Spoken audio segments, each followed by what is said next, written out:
आजही दोघांची सकाळ एकमेकांच्या मिठीत झालेली.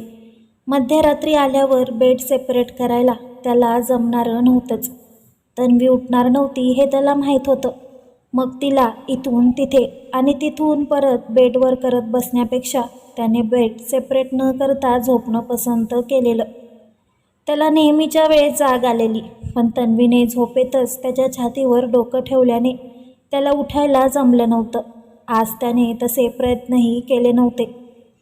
काय, तन्वी पण आली आहे? सकाळी शांतीने आईसाहेबांना रिपोर्ट दिला होता. फक्त आदित्यच्या कडक आवाजामुळे येण्याची वेळ सांगितली नव्हती. जमत नसेल एकमेकांशिवाय, आईसाहेब किचनमध्ये काम करत गालात हसतच बोलल्या.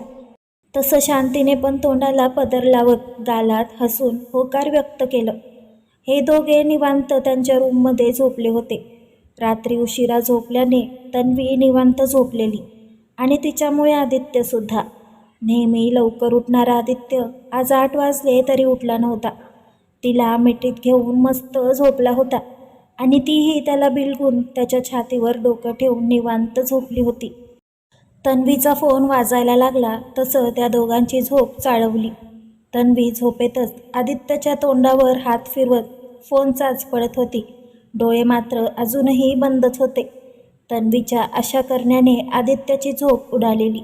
तो तिला बाजूला करत होता, पण ती आताही बाजूला व्हायला तयार नव्हती. शेवटी त्यानेच एक हात लांब करून दुसऱ्या बाजूला असलेला तन्वीचा फोन हातात घेतला. प्रिया कॉलिंग. बघतच त्याने तो फोन रिसीव्ह करून तन्वीच्या कानाला लावला. तन्वी. समोरून काहीच रिस्पॉन्स येत नाही बघून प्रियाने विचारलं. त्याला तन्वीने तिच्या झोपाळलेल्या आवाजातच केलं. अजूनही तिची मिठी आदित्य भोवती घट्ट होती. तन्वी, तू अजून झोपली आहेस? समोरून प्रियाच्या ओरडण्याचा आवाज आला, जो आदित्यला फोनच्या बाहेरही ऐकू गेला होता. आदित्यच्या चेहऱ्यावर थोडे त्रासिक भाव होते. त्याने तसाच चेहरा तन्वीकडे थोडा खाली झुकवत एका हाताने कान चोळत होता. प्रियाच्या आवाजाने तिची झोप उडाली होती. तिने पटकन वरती बघितलं. आदित्य एका हाताने कान चोळत तिच्याकडे त्रासिक चेहऱ्याने बघत होता, तर प्रियाच्या ओरडण्यावर तन्वीने ताडकन मान वर उचलली होती. अजूनही तिचा एक हात आणि एक पाय त्याच्या अंगावर होतं. तिने डोकं त्याच्या छातीवर ठेवून बघितल्याने त्यांचे चेहरे एकमेकांच्या खूप जवळ होते. इतके की एकमेकांना त्यांचे श्वास चेहऱ्यावर जाणवत होते. ते एकमेकांच्या नजरेत बघत होतेच की तितक्यात प्रिया परत ओरडली. प्रियाच्या आवाजाने ती गडबडून पटकन उठणार की आदित्यने तिच्या खांद्यावर हात ठेवून फोन कानाला लावल्याने तिला पटकन उठायला जमत नाही आणि ती परत त्याच्याजवळ गेली. आधी बोलून घे, आदित्यने ओठ हलवून हळू आवाजात सांगितलं. मी तुला कॉल लावते, तन्वीने कसंबसं तिला सांगितलं. कॉल नको लावूस, तू पटकन आवर आणि ऑफिसला ये. लिसासोबत 10ची मीटिंग आहे, माहीत आहे ना? प्रियाने तन्वीला रिमाइंड दिला. तसं तन्वीने पटकन घड्याळात किती वाजलेत ते बघितलं. 8 वाजून गेलेले. Oh shit. स्वतःशीच पुटपुटत तिने प्रियाला येते सांगून कॉल कट करायला सांगितलं. तन्वी परत आदित्यकडे बघत होती. फोन ठेवून झाल्याचं आदित्यला जाणवलं तसं त्याने तिच्याकडे प्रश्नार्थक नजरेने बघितलं. तिने मानेनेच नकार देत बाजूला झाली. दोघांमध्ये एक ऑकवर्डनेस होता, त्यामुळे एकमेकांकडे न बघता ते बेडला मागे टेकून बसले. सॉरी, ते काल. तन्वीला त्याला सॉरी कसं बोलायचं हे समजत नव्हतं.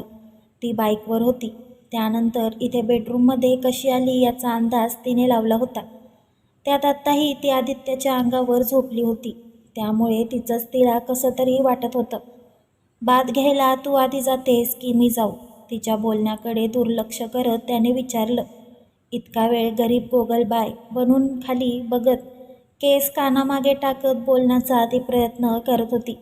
त्याच्या बोलण्यावर तिने मान वर करून बघितलं तर तो निर्विकारपणे बघत होता. मी जाते, तन्वीने पटकन सांगितलं. तसं तो बाजूला सोफ्यावर जाऊन बसला. थोड्याच वेळात ती बाथ घेऊन आली. ती बाहेर आली तसं आदित्य लगेच बाथ घ्यायला निघून गेला. आदित्य बाहेर आला तेव्हा तन्वी ड्रायरने केस ड्राय करत होती. ग्रे ट्राउझर, त्यावर पिंक शर्ट मेकअप असा काहीच नव्हता. तो एक क्षण तिच्याकडेच बघत होता. ती तिच्याच धुंदीत गाणं गुणगुणत केस ड्राय करत होती. हळू आवाजात असल्याने बेसूर आवाज जाणून येत नव्हता. किती काय काय करत असते तिचं तिला माहीत. बापरे, काल तर मी सुद्धा एका क्षणाला घाबरलो होतो. नीट लक्ष ठेवायला लागेल हिच्यावर. तिच्याकडे बघत मनातच तो विचार करत होता. त्याचवेळी तिचं लक्ष त्याच्याकडे गेलं. नुकताच आंघोळ करून फक्त टॉवेलवरच तो बाहेर आला होता. केसातून गळणारे पाण्याचे काही थेंब त्याच्या मानेवरून खांद्यावर येत होते. तन्वीसुद्धा त्याच्याकडे एकटक बघत होती. जिम करून त्याने कमावलेली भारदष्ट शरीरयष्टी कोणालाही आकर्षित करेल अशीच होती. त्याच्याकडे एकटक बघत असतानाच तिला सकाळी ती त्याला मिठी मारून त्याचं भारदस्त छातीवर डोकं ठेवून झोपल्याचं आठवलं आणि तिच्याही नकळत तिच्या चेहऱ्यावर एक स्मित आलं. आदित्य जो तिला इतका वेळ बघत होता तो मात्र तिच्या चेहऱ्यावर आलेल्या स्मित हास्यामुळे अजूनच तिच्यात हरवत चाललेला. तो कधी तिच्या जवळ आला ते त्यालाही कळलं नव्हतं. एकमेकांकडे बघत ते दोघेही समोरासमोर उभे होते की तिच्या तोंडून आवाज निघाला. एकाच जागी ड्रायर ठेवल्याने तिला आता त्या भागात थोडा चटका जाणवल्याने तिच्या तोंडून आवाज आला होता. तशी दोघांची तंद्री तुटली. दोघेही एकमेकांच्या समोर असल्याने आधी गोंधळले, पण लगेच सावरत आदित्य बाजूला झाला. Are you okay?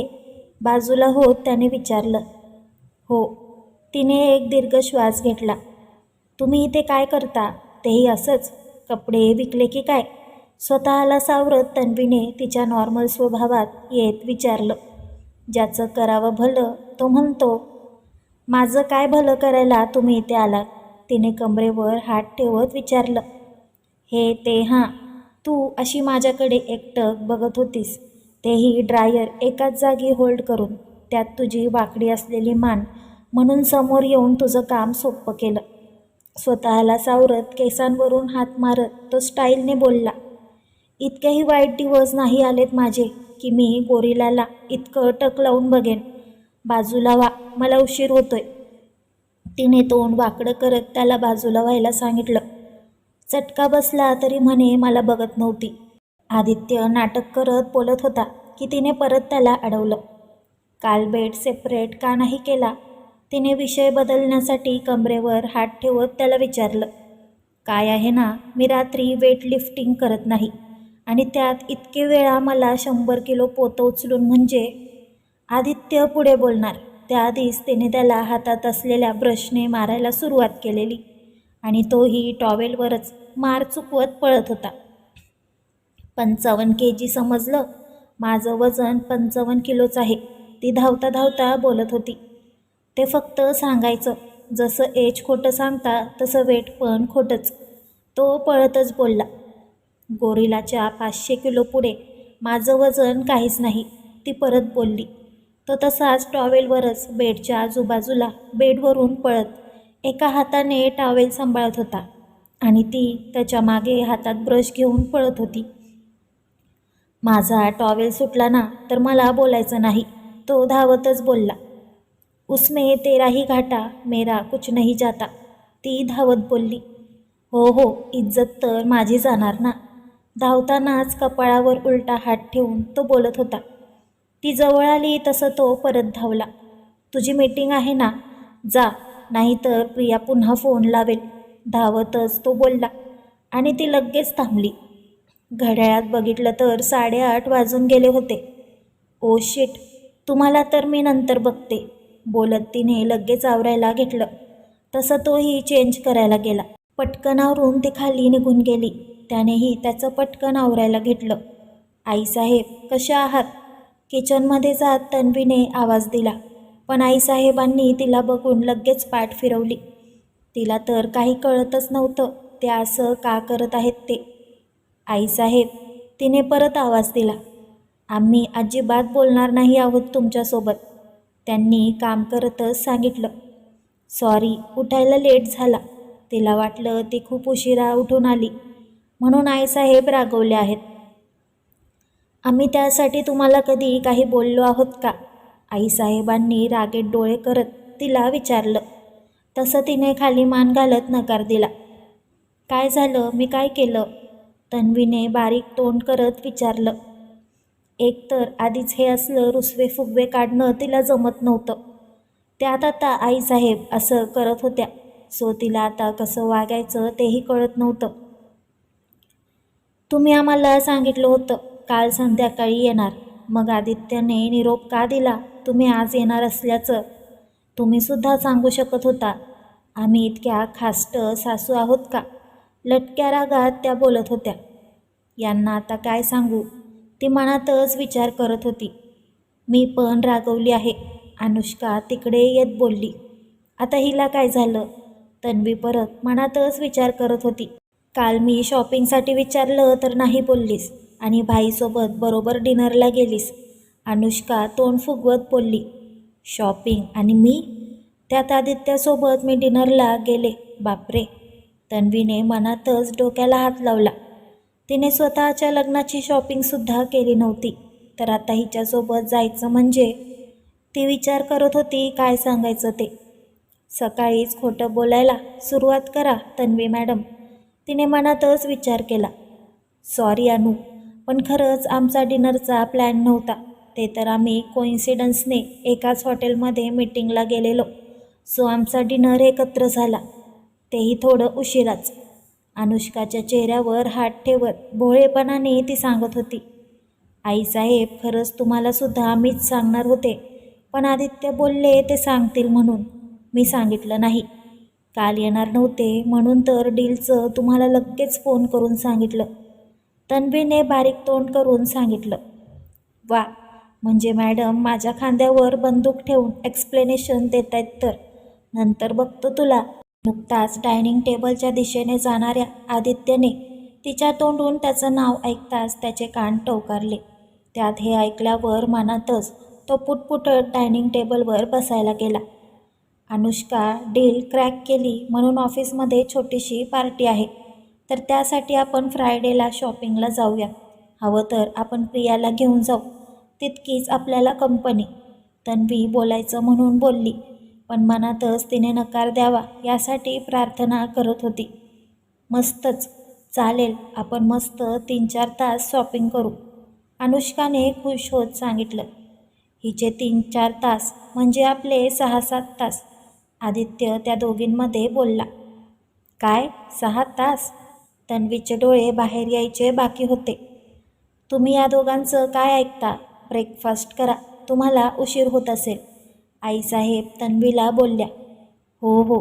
6 तास शॉपिंगचा धक्का पचवत तन्वी बोलली. तुला जाताना मी सोडतो, ब्रेकफास्ट करताना आदित्यने तन्वीला सांगितलं.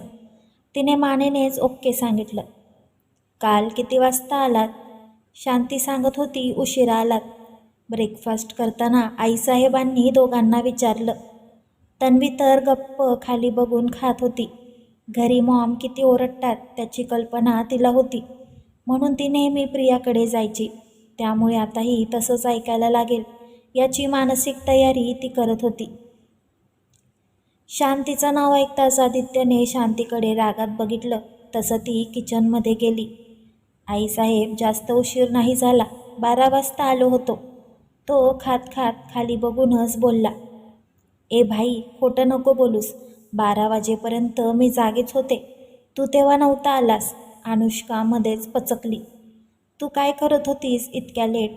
अभ्यास असतो मला.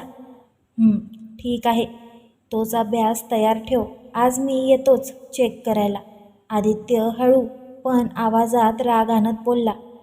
आईसाहेब, भाई 12 वाजताच आले, मीच दरवाजा उघडला. भाई, माझा अभ्यास झाला आहे, उगाच तू का चेक करतोस? तसंही तुला किती कामं असतात, अनुष्का अडखळत बोलत होती. गुड, तो हळूच पुटपुटला. काय ग तू घाबरतेस? बाजूला बसलेल्या अनुष्काला तन्वीने हळूच विचारलं. खूप किचकट प्रश्न विचारतो ग तो, क्रॉस चेक तर असं करतो की कॉलेजचे प्रोफेसरसुद्धा याच्याकडे शिकायला होते असं वाटतं, अनुष्काने हळू आवाजात सांगितलं. ओ, तन्वी गूढपणे मान समोर बसलेल्या आदित्यकडे वळवत बोलली. आदित्य त्यांच्याकडे बारीक नजर करून बघत होता. आबासाहेब गावाला गेले होते, आणि आईसाहेब किचनमध्ये गेलेल्या. त्यामुळे आता या तिघांचंच राज्य डायनिंग टेबलवर होतं. अनु, ते तू कधी चिनी माणूस बघितला आहेस का? ते बारीक डोळे, चपटा नाक असलेला. तन्वीने तिचा शब्द फिरवत एकदम भोळा फेस करत अनुष्काला विचारलं. तन्वीच्या बोलण्यावर अनुष्का तोंडावर हात ठेवून हसू अडवत होती. ती हसली असती तर आदित्यने तिला सोडलं नसतं, म्हणून हसू अडवण्याचा प्रयत्न ती करत होती. चिनी, आदित्य बोलत असताना त्याचा फोन वाजला. तसा तो फोनवर बोलू लागला. तन्वीनेही पटकन ब्रेकफास्ट आटपून आदित्यसोबत ऑफिसला जायला निघाली. दोघेही लॅपटॉपमध्ये आपापल्या कामात बिझी होते. आश्रममध्ये सांगून ठेव, पुढच्या 2 ते 3 दिवसात आर्किटेक्ट व्हिजिटला जाऊन येईल. त्यानंतर जो काही प्लॅन असेल तो आपण दोघे बसून फायनल करू, लॅपटॉपमध्ये बघतच आदित्यने सांगितलं. तन्वीने एकदा आदित्यकडे बघितलं. तो अजूनही लॅपटॉपमध्ये बघत होता. मग तिने काहीही विषय न वाढवता ओके म्हणून सांगितलं. तन्वीला ऑफिसला सोडून आदित्य पुढे ऑफिसला गेला. 5 मिनिटातच मीटिंग चालू होणार असल्याने तन्वी आणि प्रिया त्यांचे सर्व पॉईंट्स रिव्ह्यू करत होते. डील त्यांना मिळाली असली तरी अजून फायनल डिस्कशन बाकी होतं. सर्व टर्म्सवर विचार होणार होता. त्यानंतरच फायनल डील साईल होणार होती. तन्वीचा पूर्ण दिवस त्यातच बिझी होता, तर आदित्यसुद्धा त्याच्या कामात बिझी होता. रात्री आल्यावर थोडा वेळ मस्ती करणं, भांडण करणं आणि नंतर आपापल्या बेडवर एकमेकांना बघत झोपणं, असाच आठवडा जातो. उद्या पार्टी असल्याने तन्वी, प्रिया आणि अनुष्का आज शॉपिंगला जाणार होत्या. तन्वीने नुकतंच प्रियाला संध्याकाळी शॉपिंगला जाण्याबद्दल सांगितलेलं, जे ऐकून प्रिया पोट धरून हसत होती. ए नालायके, हसतेस काय? गेल्या 5 मिनिटापासून हसणाऱ्या प्रियाला बघून कंटाळलेल्या तन्वीने चिडत विचारलं. हसू नाही तर काय? किती मोठा जोक केलास तू? प्रिया हसतच बोलली. तन्वी तिच्याकडे रागात बघत होती. तनू, लास्ट शॉपिंग कधी केलेलीस तू? हसू कंट्रोल करत प्रियाने विचारलं. ए शहाणे, स्वित्झर्लंडला केलेली खूप शॉपिंग, तन्वी एक्साईट होत बोलली. जिजूंना त्रास द्यायला फक्त, प्रियाने तिला चिडवत सांगितलं. तसं तन्वी गप्प बसली. मी आताही अनुला तुझ्यासोबत जायला सांगणार होते, पण तिला माझ्यासोबतच जायचं आहे. अनुष्काला मानलं पाहिजे, ज्या मुलीने स्वतःच्या लग्नाची खरेदी केली नाही तिला शॉपिंगला घेऊन जाते, तेही सांगून 3 तास. प्रिया परत हसत बोलली आणि तन्वी तिला मारायला काही सापडतंय का ते शोधत होती. तन्वीने कागदाचे गोळे करून प्रियाला मारायला सुरुवात केली. जा आणि काम कर, अनुष्काचा कॉल आला की निघू, तन्वीने ओरडून सांगितलं. शॉपिंग आणि मी? प्रिया गेल्यावर तन्वी नाटकी आवाजात खोटं खोटं रडत बोलली. थोडा वेळ काम करून अनुष्काचा फोन आला. तसं या दोघी शॉपिंगला निघाल्या. तन्वी आणि आदित्यची नोकझोक आवडत असेल तर कमेंट करून नक्की सांगा. आणि कथा आवडत असेल तर व्हिडिओला लाईक करा, शेअर करा आणि आपल्या चॅनलला सबस्क्राईब करा. धन्यवाद.